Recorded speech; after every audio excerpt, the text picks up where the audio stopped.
hard to capture. Extravagant, resurrect the track and it's militant. And I react like a convict and start killing. It's manifesting. The gods work like appliances, dealing in my psyche.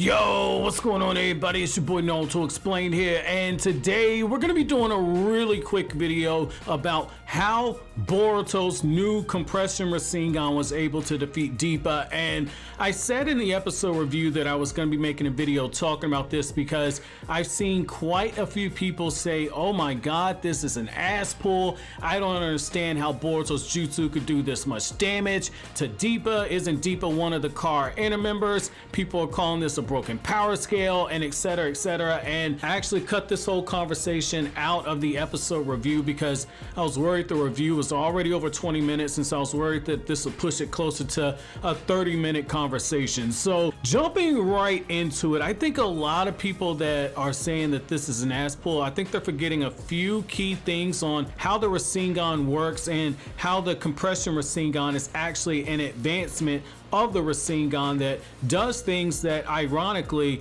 should make you look at Boruto as being an even bigger genius than even Minato was, which is absolutely insane because Minato created the jutsu from absolute scratch, and you can say based on the fact that he was inspired by a Bijudama that he more than likely saw Bijudama being fired, which is why he created the Rasengan. And so for Minato to do something like that, you should say, man, this is super impressive. However, what Boruto did with the compression Rasengan is just as impressive. So in order to understand how Boruto defeated Deepa, you have to look at how the actual Rasengan itself works, and then look at the compression Rasengan, and then we can go over the actual scene. So the first thing we're going to do is look at the actual Rasengan. So as we all know, Rasengan is a collection of chakra that spirals, but I think a lot of people miss a few things. Number one, when it comes to Rasengan, you're taking a large amount of chakra and a very high volume of chakra at that. You're getting it in a contained space, you're compressing that chakra, and then you're making the chakra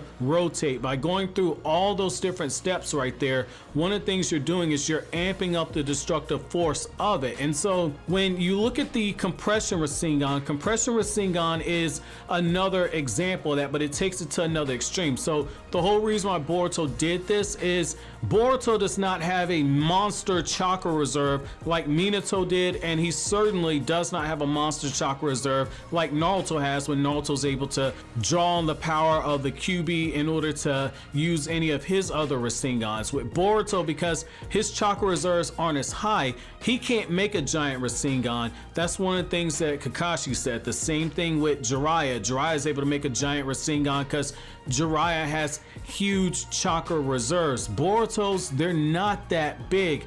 People saying Boruto might learn Sage Mode, not until his chakra reserves actually beef up. In order to learn Sage Mode, you have to have a monster chakra reserve to even attempt the training. So the reason why that fits into Boruto's compression Rasengan is Boruto realized very quickly, well, I can't actually make a monster size Rasengan. That's not something that I'm going to be able to do.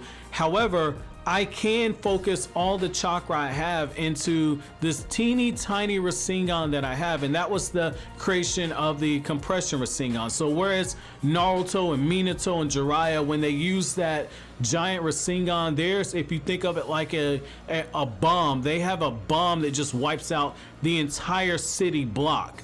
That's the level of their casual destructive capability, and I'm paraphrasing obviously, but for Boruto is saying, okay, I can't take out an entire city block, but I can still hit you with the same amount of force, and I'll just contain it to one small area. So basically Boruto's jutsu is like a bullet that's carrying a small bomb on it, and once it gets inside of you, it's gonna limit the blast radius to that one area. And that's something I've been warning you guys, this is the direction they're going ever since I saw Boruto use this jutsu in front of Kakashi. So with compression Rasengan, you form it with your hand like you do with a regular Rasengan. So you're already gathering a huge volume of chakra, you're gathering the chakra, you're making it rotate, you're containing it, you're compressing, you're condensing it all the way up to its limit. And so once this actually happens, because you're taking a jutsu like Rasengan that already compresses a high volume of chakra, and then you're compressing it down to an even smaller point,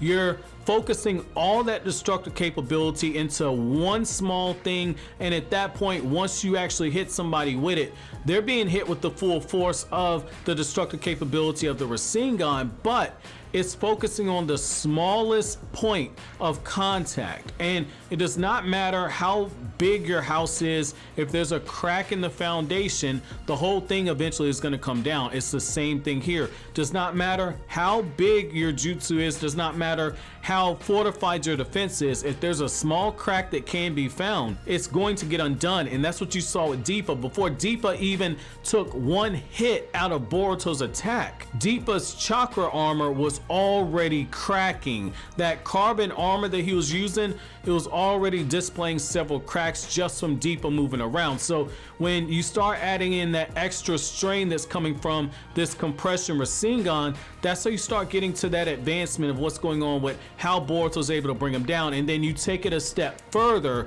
where Boruto, his own chakra by itself was not enough. So Boruto gets the additional help of Mitsuki, but Mitsuki understands like, hey, I get what Boruto's doing. So his chakra by itself is pushing him this far because it's in that condensed state.